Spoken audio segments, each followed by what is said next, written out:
Existe um ponto na planta que você obrigatoriamente deve respeitar, que é o quê? É o que nós chamamos de gemas apicais.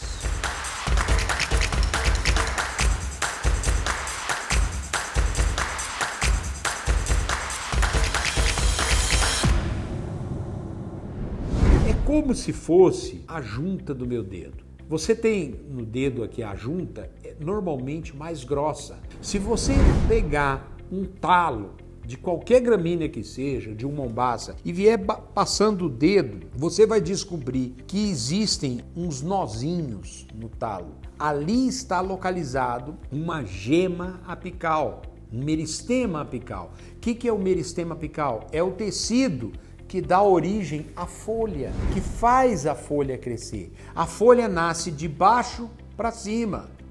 E aí, você não pode, de maneira nenhuma, deixar que o seu gado coma essa tal da gema apical. Você tem que saber a altura de entrada e a altura de saída. E é essencial a altura de saída, porque você tem que respeitar a gema apical, o meristema apical. E cada gramínea tem uma altura peculiar.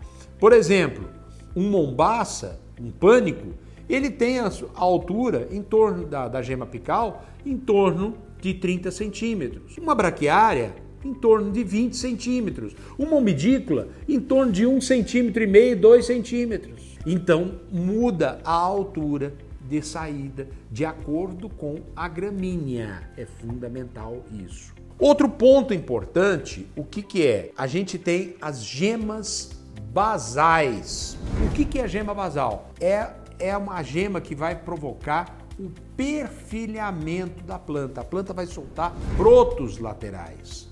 Tá? Ela vai desenvolvendo.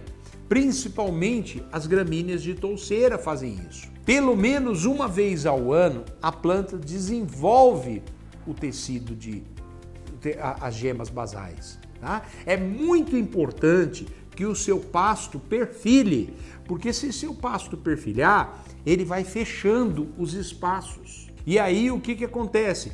Quanto melhor você manejar o seu pasto corretamente, mais perfilhos você terá. Se você tiver mais perfilhos, vai fechar melhor, não vai dar espaço para invasoras e você vai ter melhor produção. Então, amigo, vamos respeitar a planta.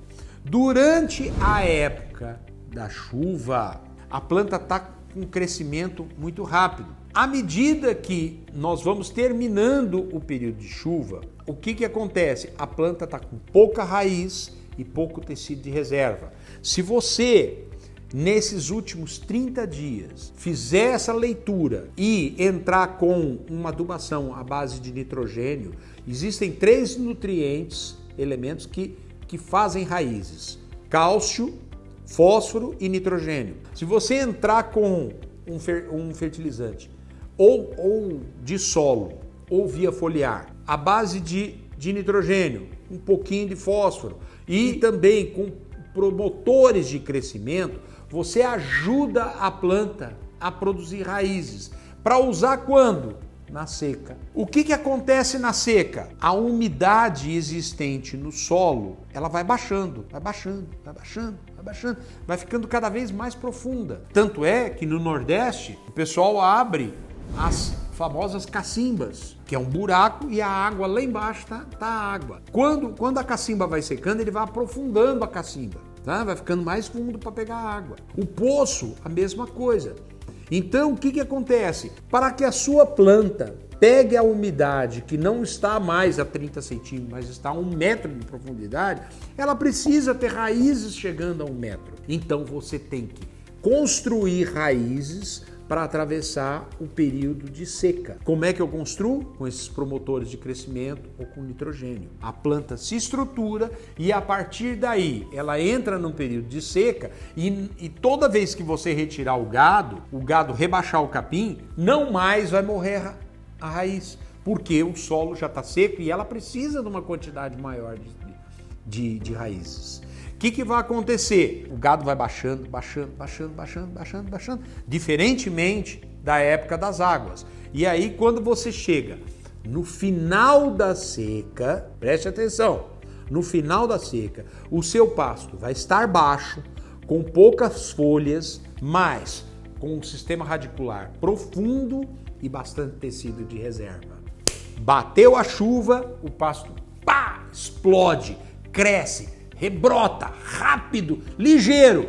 E eu bato palma para você, você acertou no seu manejo. O que normalmente ocorre, o pecuarista deixa o pasto entrar com fome na seca, com pouco tecido de reserva, pobre de raízes, e põe o gado para torar, rebaixa, rapa o pasto. Quando você chega no final da seca, você está com o pasto pobre de folha, pobre de reserva e pobre de raiz. E aí o pasto sai lentamente e vai capingando. Isso leva 30, 40, às vezes até 60 dias. Foi quase metade do período da chuva. Percebe aonde você pode ganhar dinheiro? É no manejo, fazendo um bom manejo das suas pastagens. E como é que eu consigo um bom manejo? Eu consigo um bom manejo respeitando a altura de entrada e de saída, respeitando a necessidade de repouso da pastagem após o corte, deixando o gado no limite. O que é no limite? Em torno de 7 dias no máximo, estourando 10 dias naquele pasto e depois mudando. Esse negócio de achar, boi não pode ficar mudando de pasto porque ele não engorda. Boi não engorda quando não tem capim. Pode trocar o boi de pasto sim. É claro que se você tirar o boi daqui, levar lá para o fundo da fazenda, ele vai estranhar.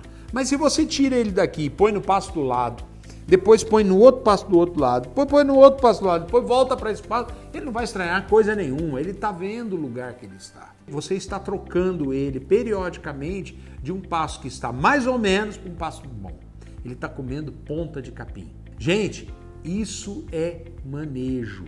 Você tem que preparar a pastagem para atravessar a época da seca, você tem que preparar ela durante as águas. Você prepara a pastagem para o período das águas na seca. O pecuarista tem que sempre trabalhar antecipado. Não espere passar sede para furar um poço.